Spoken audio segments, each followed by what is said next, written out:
G'day guys, Joel mate Big J here. Welcome to another edition of Aussie Boxing Talk.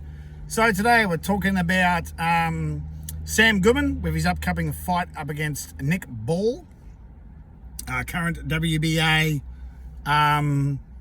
featherweight champion. Nick Ball has a record of 22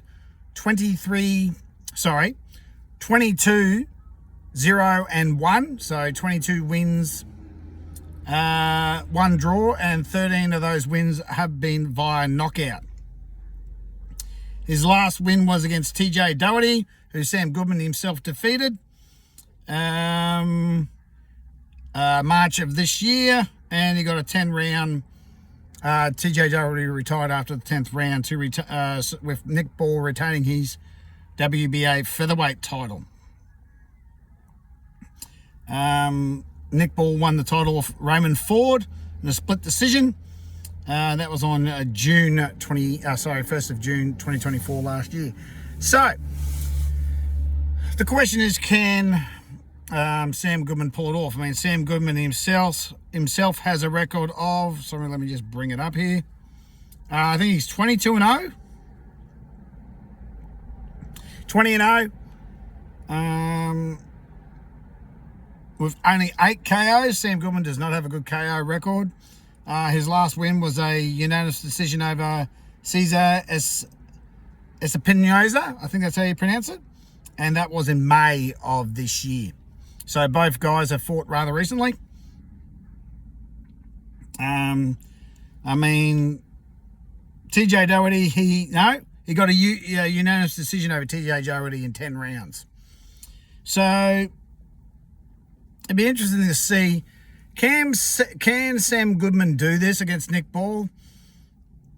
I'm not sure. I mean, yeah, he can. I mean, the question is Sam Goodman due for an upset of the year? Because if you look over the last 4 years, Australians have had the upset of the year 3 years out of the 4. 2021 was obviously when George Kambosos Jr. defeated Teofimo Lopez for all those lightweight titles. The following year, 2022, was when Jai Apataya defeated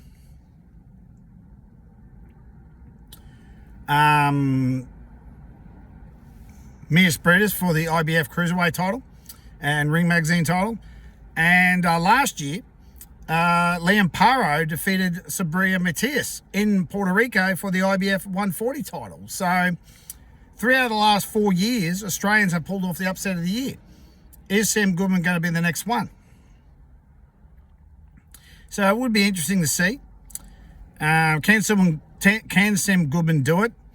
Yep, I'd say so. I mean, how old is Sam? He must be about 26. So Nick Ball's 28, so they're both in their primes. Obviously, Nick Ball's got a way better resume than what Sam Goodman does, considering the fact that Sam Goodman has never had a world title fight, but don't let that fool you. Because both George, Jai, and Liam won their fights, their maiden world title fights, with the upset of the year. So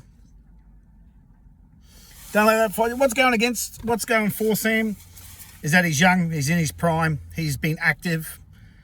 His resume is fairly decent. It's not great, but it's fairly decent. What's going against him is that he's a no-limit fighter. Now, that's nothing against No Limit, but they just seem to, I think their record is like 1-15 for world title fights. No Limit gets their fighters the world title opportunities. You cannot deny that, but for some reason or other, they just can't seem to win. So, and No Limit have been very, very quiet over this. There's been no promotion because this fight is, I think it's about 2 weeks away.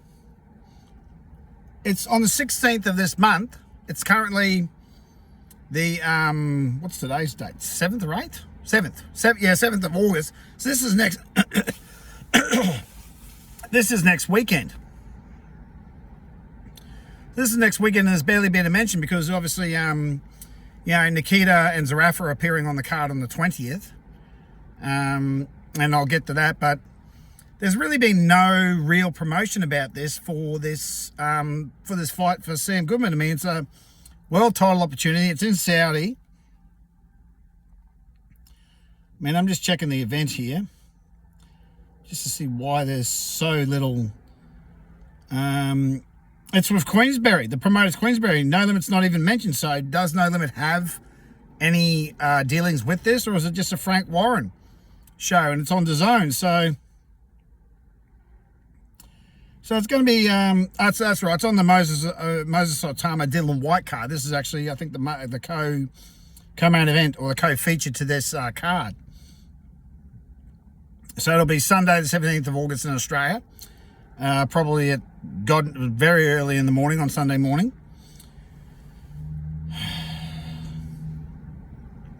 Can Sam get it done? Well, if he's going to get it done, if he's going to make the upset of the year, this fight's the one to do it. And I have a bit of a snickering that I think he can. I think he can pull off the upset of the year.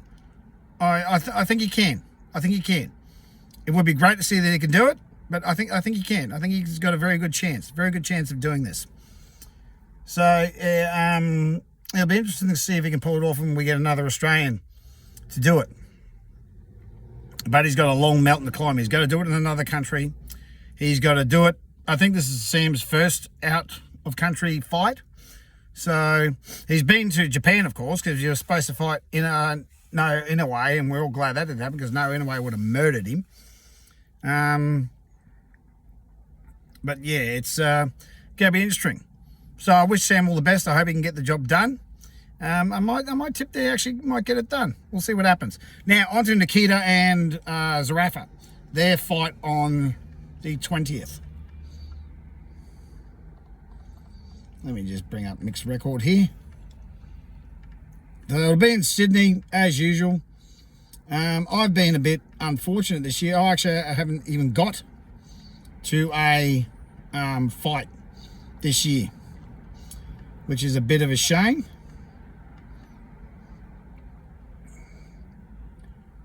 So here we go. So Mick, here we go. He's fighting Mikey Delman. I believe he is an American, 18-1.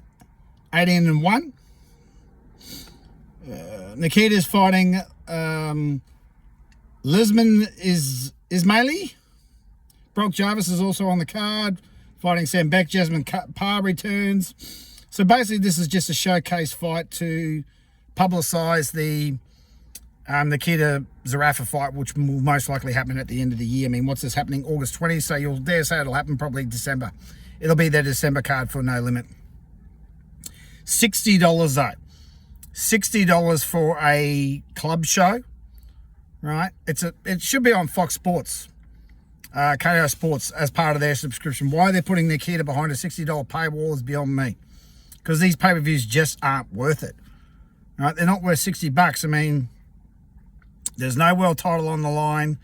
These are domestic level fights. Most of them are one-sided mismatches where they're expected that Nikita, Mick, and Jasmine will blast through their competition without too many dramas. Brock Jarvis to get a win back in his record after getting destroyed in less than 3 rounds by Keith Thurman. So it's all. Yeah, well, I mean, No Limit do a lot of good, but that doesn't mean that they're protected from criticism, because putting Nikita behind a $60 paywall for a club show or for a one-sided mismatch is because he hasn't fought in almost a year. I mean, I've got it right here. Here it is. This is the last time Nikita fought. I was there, so that was August 28th of last year. So against Colin Mazudia. So, and thank you to No Limit for letting me attend that show. It was a great show. You know, I met a lot of people, got to catch up with a few people. You know, don't get me wrong, No Limit put on some bloody great shows. They really do. But that's not to say, and it's at the same place, but that's not to say that they're not short of criticism. So, you know, putting this behind a $60 paywall is a bit of a JOKE, because it's less exposure for Nikita and Mick and Jasmine and Brock. I mean, this should be a club show, and how they're making money out of these things, I'm not quite sure, because why would people pay $60 to see Nikita?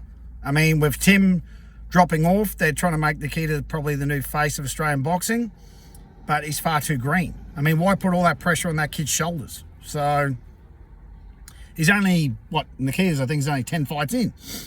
10 fights? Yeah, 10 fights in. This will be his 11th fight. How can you make someone who's only 10 fights in, who's only 26 years old, 27 years old, right, just had a baby, the face of Australian boxing when he's not a world champion?